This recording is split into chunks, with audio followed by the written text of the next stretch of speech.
What happens to us after we die? To answer that, you have to tackle another question that's just as important. What is death? Really? What does it actually mean?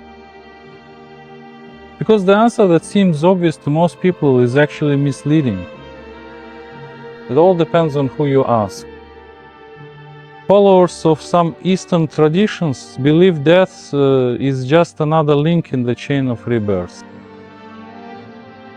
Some philosophical schools claim that death is the release of the noble human spirit from the prison of crude flesh. There are philosophers who will try to convince you that life and death are just illusions, a dream, and none of it is real anyway. An atheist is sure that human life ends with a coffin lid or a graveyard. If you're lucky, that is. So, according to the Orthodox Church, death is the separation of the soul from the body.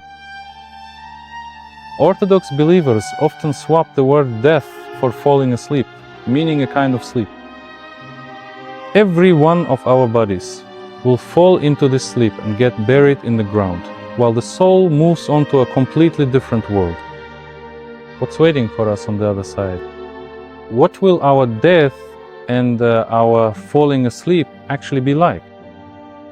You'll answer for every action, every word, every thought. Whatever dominates in you, good or evil, that's what you'll stick to, and that's what will decide your fate after death.